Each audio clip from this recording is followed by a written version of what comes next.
Hello friends, welcome to honey GS academy.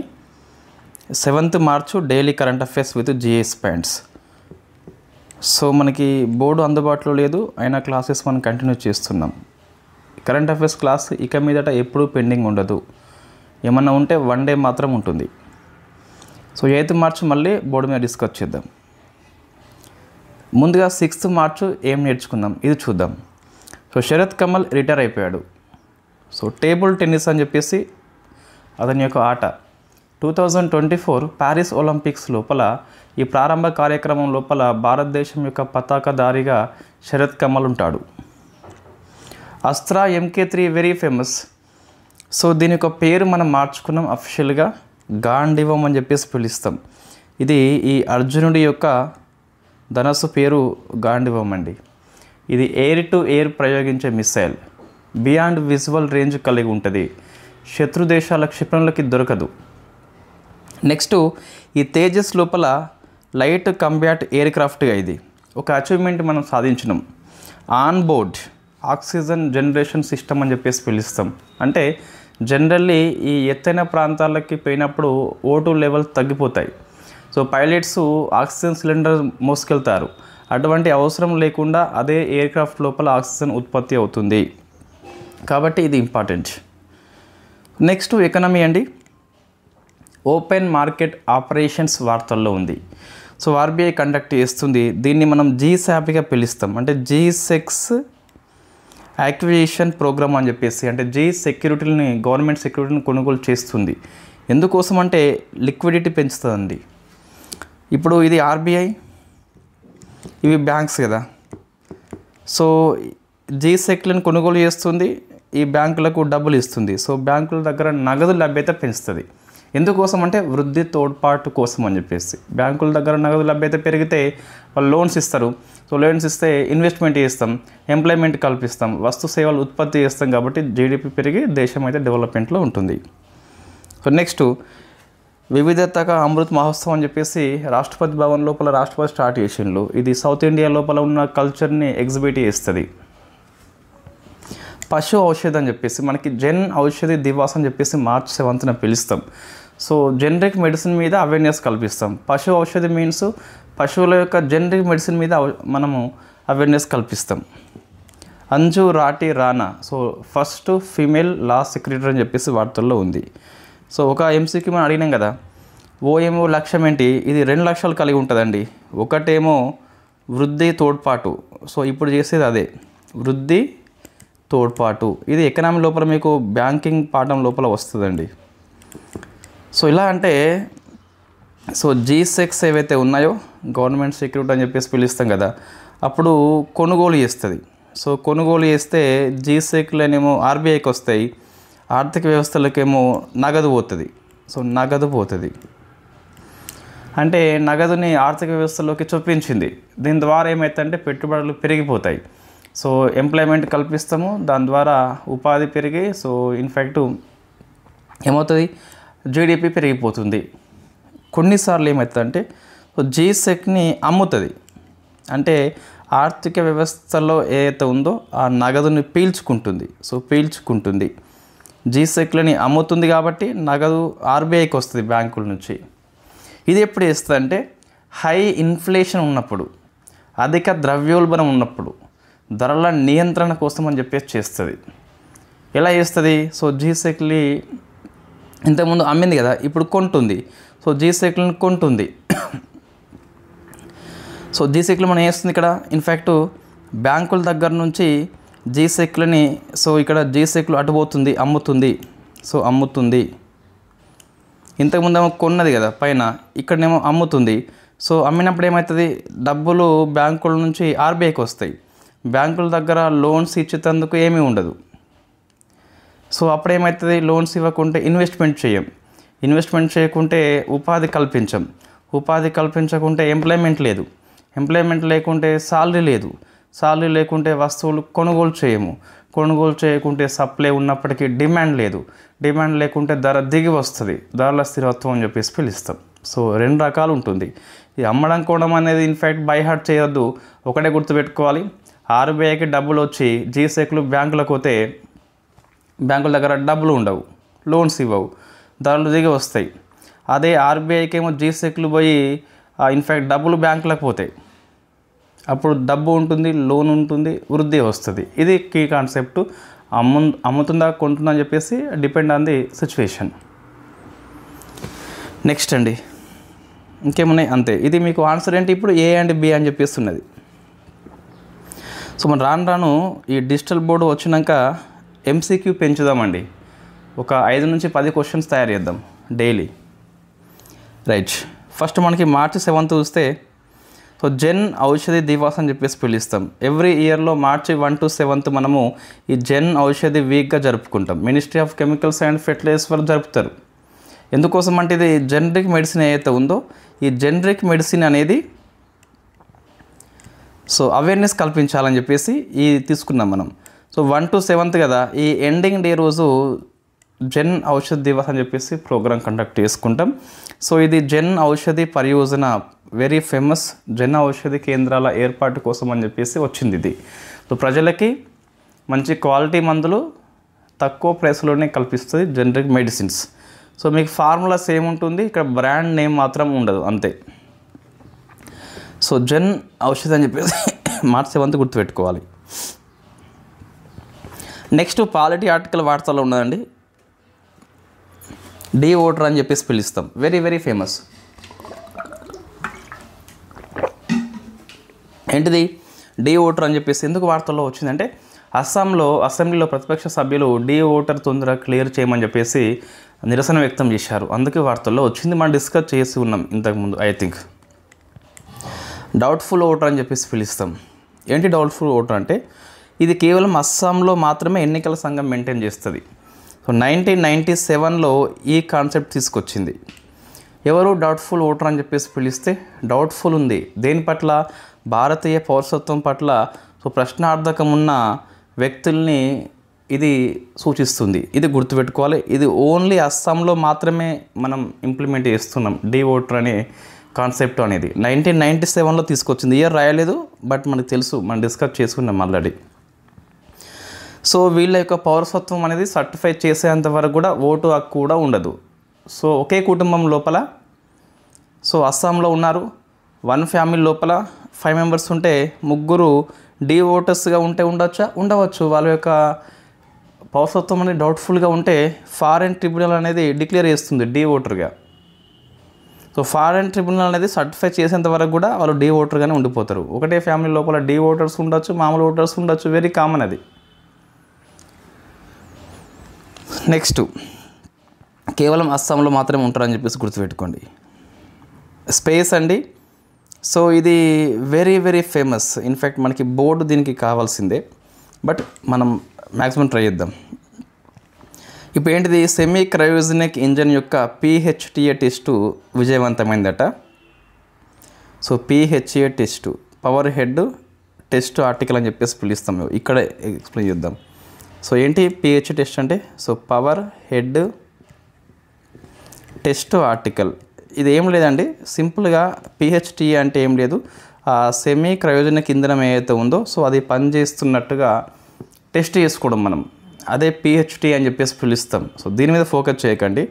ఇప్పుడు ఏంటిది, semi cryogenic engine 2000 అని చెప్పేసి ఇంజన్ పేరు. ఇది విజయవంతమైంది. ఇది సరిగ్గానే ఉంది, అన్ని ఉపభాగాలు సరిగ్గానే పనిచేస్తున్నాయి ఆ నిర్ధారణ కోసం అని చెప్పేసి ఈ PHTA టెస్ట్ కండక్ట్ చేస్తాం. PHTA అంటే ఏంటి, మనకు అవసరం లేదు, జస్ట్ ఆ పరికరము సరిగ్గా పనిచేస్తుంది, అన్ని పార్ట్స్ సరిగ్గా ఉన్నాయని చెప్పేసి టెస్ట్ చేసుకోవడం అంతే. సో ఇది మనం ఫోకస్ చేయాలి. ఏంటి అంటే సెమీ క్రయోజెనిక్ ఇంజన్ అని చెప్పేసి 2000, ఇది మన ఇంజన్ పేరండి. సో ఫస్ట్ మీరు గుర్తుపెట్టుకోవాలి, క్రయోజెనిక్ అంటే అర్థమైంది. సో ఇది బోర్డు ఉన్నట్టుగానే భావించి క్లాస్ చెప్తున్నాం కాబట్టి సో మంచిగా అర్థమవుతుంది. సో క్రయోజెనిక్ అని చెప్పేసి పిలుస్తాం.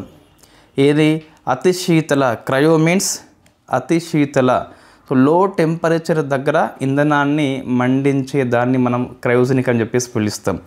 జనరల్లీ క్రయోజెనిక్ ఇంజన్ లోపల లిక్విడ్ ఆక్సిజన్ ఉంటుంది, సో లిక్విడ్ హైడ్రోజన్ అని చెప్పేసి ఉంటుంది.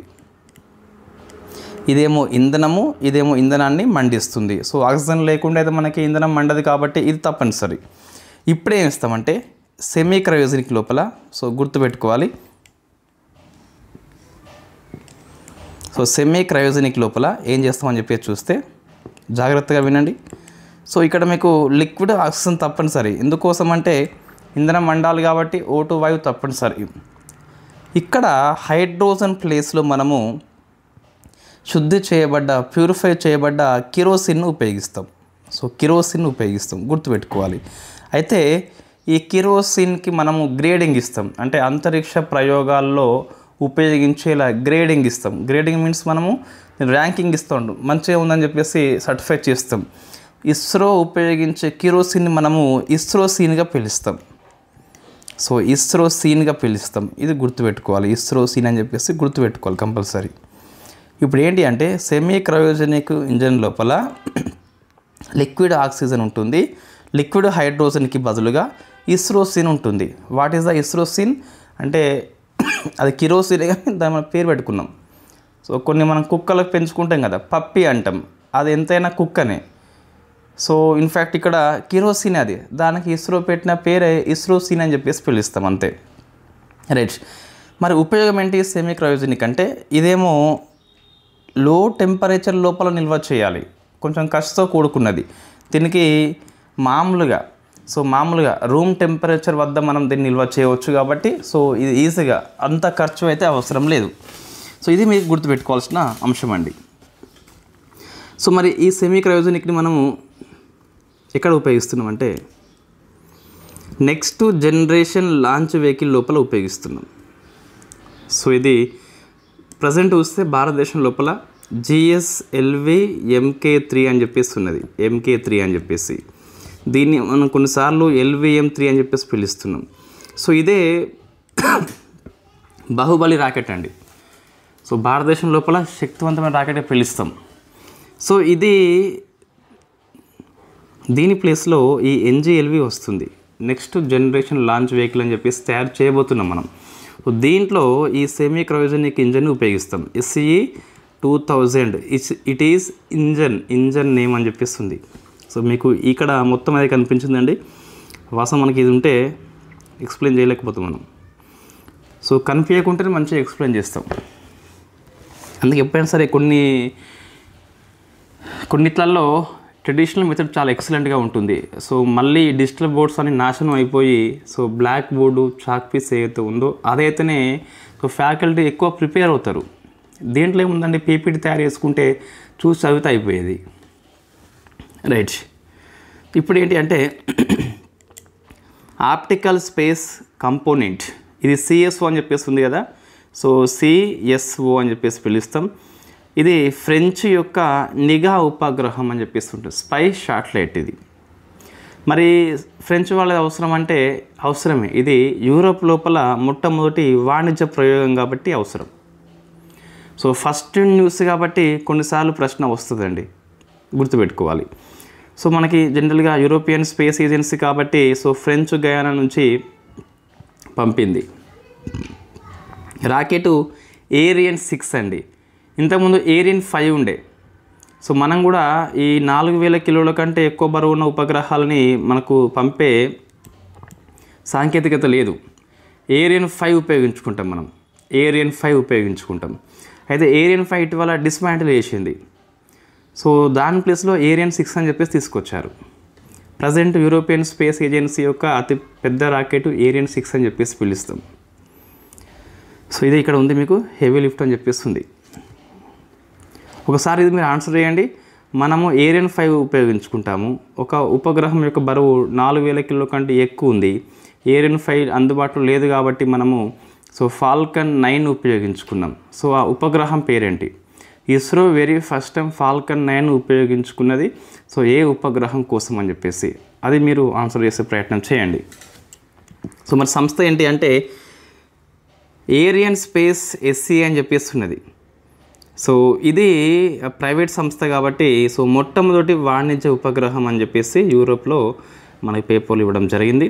సో ఆప్టికల్ స్పేస్ కాంపోనెంట్ గుర్తుపెట్టుకోవాలి. ఆప్టికల్ మీన్స్ మనకు కన్ను కాబట్టి నిఘా కాస్త అని చెప్పేసి గుర్తుపెట్టుకోవచ్చు. సో ఫ్రెంచ్ కాబట్టి మనకి యూరోపియన్ స్పేస్ ఏజెన్సీ పంపే ఏరియన్ 6 ద్వారా అని చెప్పేసి గుర్తుపెట్టుకోవచ్చు. సో నెక్స్ట్ చూస్తే ఇది డిఫెన్స్ కిందకి వస్తుందండి, ఇది డిఫెన్స్ కిందకి వస్తుంది. ఏంటి సీ డ్రాగన్ 2025 అని చెప్పేస్తుంది. సో ఇది మల్టీలాటరల్ నెవీ ఎక్సర్సైజ్, అంటే బహుళ దేశాలు పాల్గొంటున్న నావిక విన్యాసము. ఇది యాంటీ సబ్మెరైన్ వార్ఫేర్, అంటే సబ్మెరైన్ యొక్క కార్యకలాపాలకి విరుద్ధంగా ఈ యుద్ధ విన్యాసం ప్రాక్టీస్ చేస్తున్నారు. సబ్మెరైన్ మీన్స్ మన లోపల ఉంటుంది, నీటిపైన ఉండదు. సో ఇది అమెరికా హోస్ట్ చేస్తుంది పశ్చిమ పసిఫిక్ లోపల గువామ్ తీరం అని చెప్పేసి. ఇది ఇంగ్లీష్ వర్డ్ అండి, ఇది ఇంగ్లీష్ వర్డ్. సో GUAM అని చెప్పేసి పిలుస్తాం. దీన్ని గ్వామ్ అంటారా గోమ్ అంటారా నాకు తెలియదు, బట్ ఇక్కడైతే అమెరికా హోస్ట్ చేస్తుంది. ఎన్ని దేశాలు హాజరవుతున్నాయి? క్వాడ్ దేశాలు అండి, దక్షిణ కొరియా. సో క్వాడ్ దేశాలు ఏంటి మనం డిస్కస్ చేసినాం నెంబర్ ఆఫ్ టైమ్స్. ఆస్ట్రేలియా ఉంటుంది, అమెరికా ఉంటుంది, జపాన్ ఉంటుంది, ఇండియా ఉంటుంది. సో 4 దేశాల కూటమి కాబట్టి మనకి సో అమెరికా అని చెప్పేసి పిలుస్తాం, ఇండియా అని చెప్పేసి పిలుస్తాం, జపాన్ అని చెప్పేసి పిలుస్తాం, అండ్ ఆస్ట్రేలియా అని చెప్పేసి పిలుస్తాం. సో క్వాడ్ అని చెప్పేసి పిలుస్తాం. సో దీంతోపాటు సౌత్ కొరియా అని చెప్పేసి ఉంటుంది. ఈ 5 కంట్రీస్ చదివే బదులు క్వాడ్ ప్లస్ సౌత్ కొరియా అని చెప్పేసి చదవచ్చు. నెక్స్ట్ తర్వాత సైన్స్ అండ్ టెక్నాలజీ అదర్స్. ఈ పయోది milk bank last class video 5th మార్చిది. సో 7th మార్చ్ మనకి AI కోశ అని చెప్పేసి వార్తల్లో ఉంది. ఇది PIB న్యూస్లో పెద్దగా ఇచ్చాడండి, అంతగానం అవసరం లేదు. సో ఇది చిన్న పాయింట్ సరిపోతుంది. AI కోశ అంటే ఏంటి?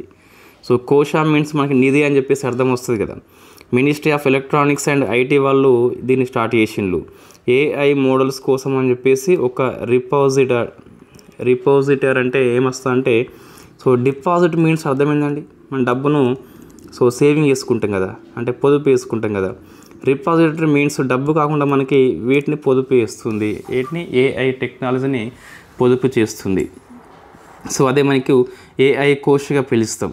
అంతకంటే ఎక్కువ అవసరం లేదు, సరిపోతుంది. నెక్స్ట్ పర్యావరణం చూస్తే చిన్న ఆర్టికల్ వార్తల్లో ఉంది మనకు. సో బాంగస్ వ్యాలీ అని చెప్పేసి వార్తల్లో ఉంది. ఇది జమ్మూ కాశ్మీర్ లోపల, ఇన్ఫ్యాక్ట్ ఇంకా స్పెసిఫిక్గా చెప్పాలంటే ఉత్తర కాశ్మీర్ లోపల ఉంటుంది. సో దీన్ని ఇది LOCకి దగ్గర ఉంటుందండి, కాబట్టి ఎవరు దగ్గరికి పోలే, పాకిస్తాన్ వాళ్ళు ఉంటారని చెప్పేసి. సో ఇన్ఫ్యాక్ట్ ఇప్పుడు పర్యాటకం కోసం అని చెప్పేసి జమ్మూ కాశ్మీర్ ప్రభుత్వం దీన్ని ఎంకరేజ్మెంట్ చేస్తుంది. సో మీకు లొకేషన్ గుర్తుపెట్టుకోవాలి, ఈ బాంగస్ వ్యాలీ అని చెప్పేసి ఎక్కడ ఉంది ప్రశ్న వస్తుంది. జాగ్రఫీ అండి. సో పర్వతమాల పరియోజన స్కీమ్ వార్తల్లో వచ్చిందండి. ఇది నిన్నటి పేపర్ మనకు, ఇన్ఫ్యాక్ట్ 6th మార్చ్ నాటి పేపర్. ఈ ఒక్క ఆర్టికల్ 7th మార్చ్ కావచ్చు మొత్తం మీద. సో ఇన్ఫ్యాక్ట్ ఎందుకు వార్తల్లో వచ్చింది ఈ స్కీమ్ అంటే, ఈ పర్వతమాల పరియోజన కింద ఉత్తరాఖండ్ లోపల ఒక 2 రోప్వే ప్రాజెక్టులు ఆమోదించారు. ఏంటి అవి? గోవింద్ ఘాట్ నుంచి హేమకుండ్ సాహిబ్ వరకు, సోను ప్రయాగ్ నుంచి కేదార్నాథ్ వరకు. సో ఇన్ఫ్యాక్ట్ మనం కనుక ఈ ఉత్తరాఖండ్ పబ్లిక్ సర్వీస్ కమిషన్ పరీక్ష రాస్తే తప్పితే ఈ 2 పేర్లు అవసరం లేదు. మరి ఏం అవసరం ఇక్కడ అంటే, what is the Parvatmala Pariyojana? So మనకి ఎకనామిక్ కోర్సులో వస్తుందండి, ఇక్కడ జాగ్రఫీలో రాసిన కదా, ఎకనామిక్ కోర్సులో వస్తుంది. ఇక్కడ వస్తుంది ఎకనామీ లోపల. సో మీ ఎకనామిక్ కోర్సు నేను పేరు పెట్టింది EPPSC, TGPSC, UPSC కదా. మీకు ఎకనామీ అని చెప్పేసి పెట్టినాం కదా, జాగ్రఫీలో ఉన్న ట్రాన్స్పోర్ట్ పాఠం మొత్తం కవర్ అవుతుందండి. ట్రాన్స్పోర్ట్ ఏదైతే ఉందో, రవాణా ఉందిగా మీకు, ఎకనామీ సర్వే ఆధారంగా అన్ని స్కీమ్స్ మనం ఎక్స్ప్లెయిన్ చేస్తాం. సో రోడ్డు విషయంలో ఏముంటాయి, రైల్వే విషయంలో ఏముంటాయి, తర్వాత ఇంకా జల రవాణా విషయంలో ఏముంటుంది, ఈ వాయు రవాణా అని చెప్పేసి ఏముంటాయి అని చెప్పేసి మొత్తము సో ఒక డయాగ్రామ్ బేస్లో మనం డిస్కస్ చేద్దాం. ఎకనామిక్ కోర్స్ అయినప్పటికీ చాలా GS పాయింట్స్ మీకు కవర్ అవుతాయండి, చాలా సబ్జెక్ట్స్ కవర్ అవుతాయి. సోషియాలజీ, అందుకే ఎకనామిక్ కోర్స్ మనం ఎక్కువ పాలిటిక్ అంటే దాన్ని ఎక్కువ ఎంకరేజ్ చేస్తున్నాం. నెంబర్ ఆఫ్ టైమ్స్ ఆఫర్స్ ఇచ్చేది కూడా అందుకే ఎకనామీకి. ఫర్ ఎగ్జాంపుల్ మీకు వాటర్ తీసుకుంటే గిట్ట జల్ మార్గ్ వికాస్ అని చెప్పేసి స్కీమ్ ఉంటుంది, బ్లూ ఎకనామీ అని చెప్పేసి ఉంటుంది, సాగరమాల అని చెప్పేసి ఉంటుంది, పోర్ట్స్ ఉంటాయి, దానిలో మేజర్ పోర్ట్ ఏంటి, మైనర్ పోర్ట్ ఏంటి. జాగ్రఫీ అయినప్పుడు మేము ఎకనామీ లోపల డిస్కస్ చేస్తాం. ఈ ట్రాన్స్పోర్ట్ పాఠం చెప్పుకొని సర్వే ఆధారంగా రోడ్ ఉందనుకోండి, ప్రధానమంత్రి గ్రామ సడక్ యోజన అని చెప్పేసి ఉంటుంది, భారత్ మాల హైవే అని చెప్పేసి ఉంటుంది, ఎలక్ట్రిక్ వెహికల్స్ ఉంటాయి, ఇథనాల్ బ్లెండింగ్ ప్రోగ్రామ్ అని చెప్పేసి ఉంటుంది, BS6 అని చెప్పేసి ఉంటుంది, వెహికల్ స్క్రాపింగ్ పాలసీ అని చెప్పేసి ఉంటుంది. అన్నీ ఇందులో వస్తాయి. ఇప్పుడు రైల్వే ఉందనుకోండి, సో అక్కడ మీకు ఏమొస్తుంది, రైల్వే అంటే ఈ వందే భారత్ ట్రైన్స్ కావచ్చు, సో నమో భారత్ అని చెప్పేసి ఇట్లా డిఫరెంట్ ట్రైన్స్ మీకు కనిపిస్తాయి అక్కడ, కొత్త ట్రైన్స్ అని చెప్పేసి. ఈ తాత్కాల్ టికెట్ అంటే అర్థమైందని చెప్పేసి ఇవన్నీ ఇక్కడ మీకు కనిపిస్తాయి. అదే ఎయిర్ చూస్తే మనకు ఏది ఎయిర్ లోపల వెరీ ఫేమస్ స్కీమ్స్ మనకు ఉడాన్ స్కీమ్ అని చెప్పేసి ఉంటుంది, డ్రోన్స్ అని చెప్పేసి ఉంటుంది. సో అట్లా అన్నీ ఇక్కడ వస్తాయి అన్నట్టు.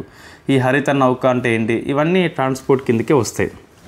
అందులో ఒకటి పర్వతమాల అని చెప్పేసి పిలుస్తాం. Ministry of road transport highway దీన్ని కండక్ట్ చేసింది. 27-23 బడ్జెట్ లోపల ప్రస్తావన వచ్చింది. లక్ష్యం ఏంటి అంటే రోప్ వే. ఏంటి రోప్ వే అంటే మనకి కొండ ఉంది, ఇక్కడ కొండ ఉంది, ఇక్కడ కొండ ఉంది. సో ఈ కొండ ఉన్నప్పుడు మనము ఇట్లా రోడ్డు మార్గం వేయలేము కాబట్టి కొండ ప్రాంతాల్లో కనెక్టివిటీ సాధ్యం కాదు కాబట్టి మన రోపులని, సో రోపు మార్గం ద్వారా మనం కనెక్టివిటీ అందిస్తున్నాం. అదే పర్వతమాల అని చెప్పేసి పిలుస్తాం. నెక్స్ట్ మీ సోషియాలజీ ఏదైతే ఉందో ఈ హెల్త్ ఇనిషియేటివ్ కావచ్చు, తర్వాత ఈ వీకర్ సెక్షన్లో ఉన్న మహిళలు, ఇవన్నీ కూడా మీకు కవర్ అవుతాయి. నెక్స్ట్ అవార్డ్స్ ఉంది కదా, సో కేంద్ర సాహిత్య అకాడమీ అనువాద పురస్కారం అని చెప్పేసి సో 21 లాంగ్వేజ్లు ఇవ్వడం జరిగింది. మొత్తం 22 భాషల్లో అయితే ఇస్తారు. సో తెలుగు భాష చూస్తే తుర్లపాటి రాజేశ్వరి అండి. తెలంగాణ ఆంధ్రలో నేను చెక్ చేయలేదు, ఒకసారి చూద్దాం, మనం మంత్లీ మ్యాగజైన్ లోపల అప్డేట్ చేద్దాం. సో తుర్లపాటి రాజేశ్వరికి వచ్చింది. ఈమె ఏ పుస్తకాన్ని అనువాదం అని చెప్పి చూస్తే ఈమె ఉండేదే ఫస్ట్ ఒడిషా లోపల కాబట్టి ఒడియా భాష వస్తుంది ఆమెకి. గోపీనాథ్ మహంతి రాసిన దాడి బుధ పుస్తకాన్ని ఈత చెట్టు దేవుడుగా తెలుగులోకి అనువాదించింది. సో మనకి రాజేశ్వరి పేరు గుర్తుపెట్టుకోవాలి, రాజేశ్వరి. సో ఈ చెట్టు మనకి ఈజీగా నేమ్ గుర్తుంటుంది, పెద్దగా ఇబ్బంది ఏం లేదు. సో సమ్మిట్స్ మనకి ఈ మంత్ లోపల ఫస్ట్ సమ్మిట్ అండి, world sustainable development summit. So Delhi host చేసింది. ప్రపంచ సుస్థిర అభివృద్ధి సదస్సు అని చెప్పేసి పిలుస్తాం దీన్ని. The energy and resource institution వచ్చేసి నిర్వహణ చేస్తుంది. సో భూపేంద్ర సో ఇన్ఫ్యాక్ట్ ఇది మంత్రి అంటే ministry of environment, forest, climate change అని చెప్పేసి స్టార్ట్ చేయడం జరిగింది. థీమ్ ఏంటి, పార్ట్నర్షిప్ ఫర్ యాక్సిలరేటింగ్. దీన్ని పెంచాలంటే సస్టైనబుల్ డెవలప్మెంట్ పెంచాలి, దాంతోపాటు క్లైమేట్ సొల్యూషన్స్ పెంచాలి. సో ఈ వాతావరణ మార్పుల యొక్క ప్రభావాలను తగ్గించేలా ఇది సమ్మిట్ అనేది కండక్ట్ చేయడం జరిగింది. నెక్స్ట్ మొబైల్ వరల్డ్ కాంగ్రెస్ అండి, బార్సిలోనా హోస్ట్ చేసింది ఫ్రమ్ స్పెయిన్ అని చెప్పేసి. థీమ్ ఏంటి, కన్వర్ట్, కనెక్ట్ అండ్ క్రియేట్. పెద్దగా ఇక్కడ సమ్మిట్స్ విషయంలో ఇది PIBLUSలో ఇవి 2 ఉన్నాయండి. సో గుర్తుపెట్టుకోవాలి, సమ్మిట్ లోపల ఎగ్జామ్లో వస్తే ఎలా వస్తుందంటే, ఒకటి ఈ వరల్డ్ ఇన్స్టిట్యూషన్స్ ఉంటాయి, G20 కావచ్చు, G7 కావచ్చు, అటువంటివి ఉంటాయి.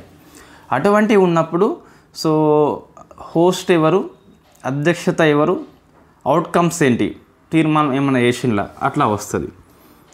కొన్ని మామూలు సమ్మిట్సే ఉంటాయి. సో అక్కడ మీకు మోస్ట్లీ హోస్ట్ అండ్ థీమ్ సరిపోతుంది. మరి అది ఈ కాంటెంపరీ ఇష్యూ అయితే క్లైమేట్ చేంజ్ కావచ్చు, గ్రీన్ హైడ్రోజన్ కావచ్చు, రెన్యూవబుల్ ఎనర్జీ కావచ్చు, డ్రోన్స్ కావచ్చు, ఇట్లా లేదా ఉమెన్స్ మీద కావచ్చు, అట్లా ఉన్నప్పుడు కొత్త ఇనిషియేటివ్ ఏమన్నా స్టార్ట్ చేసిండ్లా సమ్మిట్ లోపల అట్లా మనం ఫోకస్ చేయాలండి. ప్రీవియస్ పేపర్స్ నేను చాలా చూసినా అట్లే క్వశ్చన్స్ వస్తున్నాయి కాబట్టి అందులో ఉన్న ప్రతిదీ అవసరం లేదు. మళ్ళీ ఇప్పుడు PIB లోపల ఎలా ఉంటుందంటే కొన్నిసార్లు ఈరోజు డే ఉంటుంది కదా, ఇప్పుడు జన్ ఔషధ్ దివస్ అని చెప్పిస్తుంది కదా, అందులో మొత్తం ఆ జన్ ఔషధి అనేది ఎప్పటి నుంచో స్టార్ట్ అయ్యిందో అన్నీ ఉంటాయి. కొన్నిసార్లు అక్కడ అన్నిసార్లు మనకి మొత్తం ఇక్కడ డంపింగ్ చేయొద్దు. మనం డంపింగ్ చేస్తే ఏమవుతుందంటే వ్యర్థం అయిపోద్ది, సమయం కాస్త వ్యర్థం అయిపోతుంది. నెక్స్ట్ రిపోర్ట్స్ అండి, రిపోర్ట్స్. సో ఇది one of the famous report, global wealth ranking అని చెప్పేసి సో నైట్ ఫ్రాంక్ సంస్థ ఇస్తుంది. One of the famous report ఇది. USA, చైనా, జపాన్ తర్వాత ఇండియా వచ్చింది కాబట్టి 4th ర్యాంక్ అని చెప్పేసి గుర్తుపెట్టుకోవాలి. స్పోర్ట్స్ అండి. సో నెక్స్ట్ ఇయర్ మనకి FIFA world cup, football world cup ఉంది కదా. సో USA ఉన్న మెక్సికో, కెనడా హోస్ట్ చేస్తున్నాయి. అయితే ఇప్పుడు ఎందుకు వార్తల్లో వచ్చిందండి అంటే రష్యా కాంగో రెండు కూడా నిషేధం చేయబడ్డాయి, అందుకు వార్తల్లో వచ్చింది. ఇటువంటి ఎగ్జామ్లో వస్తాయి. ఒక వరల్డ్ కప్ జరిగి ఒక కంట్రీ బ్యాన్ చేయబడితే ఆ కంట్రీ నేమ్ వస్తుంది. సో కారణం ఏంటి, if you want PhD course then you follow Indian Express. ఎందుకు తొలగించాము మేము ఎక్స్ప్లెయిన్ అని చెప్పేసి పెద్ద ఆర్టికల్ ఇచ్చాడు. సో రష్యా సింపుల్ మీకు రష్యా వర్సెస్ ఉక్రెయిన్ కారణంగా ఎప్పటి నుంచో ఇది బ్యాన్ అయిపోయింది. సో నెక్స్ట్ కాంగో ఎందుకు అంటే ఇన్ఫ్యాక్ట్ ఈ కాంగో స్పోర్ట్స్ లోపల ఎవరో థర్డ్ పార్టీ జోక్యం చేసుకుందట, అందుకు బ్యాన్ చేసి పడేసిండు. Next so world junior chess అని చెప్పేసి మన ఇండియన్ గెలుచుకున్నాడు వెంకటేష్ కాబట్టి, సో ఒకసారి ఇది గుర్తుపెట్టుకోవాలి. తర్వాత తెలంగాణ, సో ఏపీ ఈరోజు కరెంట్ అఫైర్స్ ఏం లేవండి. సో కవికృత్ టీ హబ్ యొక్క నూతన CEO గుర్తుపెట్టుకోవాలి కంపల్సరీ. మనకి కుటుంబ సర్వే జరిగింది ఏమన్నా, సో దాని యొక్క కమిటీ కొత్త నియామకం చేసిండ్రు అధ్యయనం కోసం అని చెప్పేసి. చైర్మన్గా సుదర్శన్ రెడ్డి గుర్తుపెట్టుకోవాలి. వైస్ చైర్పర్సన్ కంచె ఐలయ్య. సో కన్వీనర్ చూస్తే ప్రవీణ్ చక్రవర్తి. TGPS క్వశ్చన్ ఇస్తే సో ఈ కమిటీకి ఇది క్వశ్చన్ అడుగుతారు, ఇవి రెండు మర్చిపోయి ఇది అడుగుతారు, లాస్ట్కి ఉంది కాబట్టి ఇదే ప్రశ్న వస్తుందండి. ఇది 7th కరెంట్ అఫైర్స్. మనం ఈరోజు ఏం నేర్చుకున్నాం, సో ఇది కమిటీ గుర్తుపెట్టుకోవాలి తెలంగాణ వాళ్ళు. టీ హబ్ CEO గుర్తుపెట్టుకోవాలి. స్పోర్ట్స్లో FIFA వరల్డ్ కప్ ఏ 2 టీంలు బ్యాన్ చేయబడ్డాయి, కంపల్సరీ అవసరము. వరల్డ్ జూనియర్ చెస్ ఎవరు గెలుచుకున్నాడు ఆ పేరు కూడా అవసరం ఉంటుంది, వెంకటేష్ అని చెప్పేసి గుర్తుపెట్టుకోవాలి. తర్వాత గ్లోబల్ వెల్త్ ర్యాంకింగ్లో ఇండియా ప్లేస్ ఎంత, 4th rank. So 4th rank. తర్వాత సో 2 సమ్మిట్స్ అవసరం మనకి, సస్టైనబుల్ డెవలప్మెంట్ సమ్మిట్ ఒకటి, మొబైల్ వరల్డ్ కాంగ్రెస్ ఒకటి. సో ఇది ఒకటి బార్సిలోనా స్పెయిన్ హోస్ట్ చేస్తుంది. థీమ్ గుర్తుపెట్టుకోండి, పైన థీమ్ గుర్తుపెట్టుకోండి సరిపోతుంది. సాహిత్య అకాడమీ అనువాద అవార్డు అని చెప్పేసి రాజేశ్వరికి వచ్చింది. సో అది కూడా one of the famous award. Parvatmala Pariyojana scheme యొక్క ఉద్దేశం ఏంటి, ఇన్ఫ్యాక్ట్ ఆ రోప్ ప్రాజెక్టుల పేర్లు మనకైతే అవసరం లేదు. అచ్చా ఇంకోటి ఏమన్నా కేటగిరీ లోపల ఫస్ట్ ర్యాంక్ అని చెప్పేసి అట్లా వస్తే మళ్ళీ అవసరం ఉంటుంది స్కీమ్ అనేది. సో బాంగస్ వ్యాల్ అని చెప్పేసి జమ్మూ కాశ్మీర్ లోపల ఇన్ఫ్యాక్ట్ ఉత్తరంగా అని చెప్పేసి మీకు కనిపిస్తుంది, నార్త్ సైడ్ ఉంటుంది అన్నట్టు. అది AI cosh, it is repository అంటే సో AI సిస్టమ్ని, AI టెక్నాలజీ మొత్తాన్ని ఒక దగ్గర వాళ్ళు మనకి అందుబాటులో తీసుకొస్తారట. సీ డ్రాగన్ అమెరికా హోస్ట్ చేసింది, quad countries plus south Korea అని చెప్పేసి హాజరైంది. ఆప్టికల్ స్పేస్ కంపోనెంట్ మనకి ఫస్ట్ ఐరోపా లోపల వాణిజ్య ఉపగ్రహం అని చెప్పేసి పిలుస్తాం. So semi cryogenic test successful అయిపోయింది. LO2 ప్లస్ కిరోసిన్ అని చెప్పేసి ఉంటుంది. DO2 మీన్స్ అస్సాం లోపల సో భారతీయ పౌరసత్వం ప్రశ్నార్థకంలో క్వశ్చన్ మార్క్లో ఉంచబడ్డ వ్యక్తులండి. ఇది 7th మార్చ్. రేపు మళ్ళీ మనం కలుద్దాం బోర్డు మీద. సో 7th మార్చ్ని రివిజన్ చేసి 8th మార్చ్కి వెళ్ళిపోదాం. Thank you very much. In fact ఈరోజు MCQ క్వశ్చన్ కదా, సో MCQ ఇద్దాం.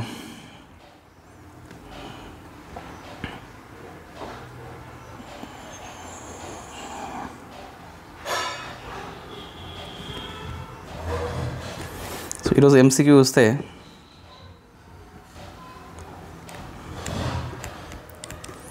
ఏ ఆప్షన్ అండి,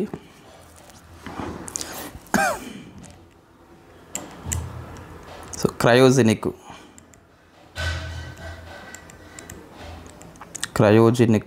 ఇంజన్తో పోలిస్తే సెమీ క్రయోజెనిక్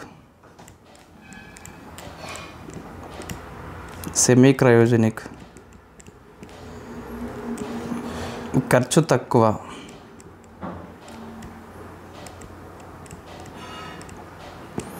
ఏ ఆప్షన్, సో బి ఆప్షన్ చూస్తే సెమీ క్రయోజెనిక్ ఇంజన్లో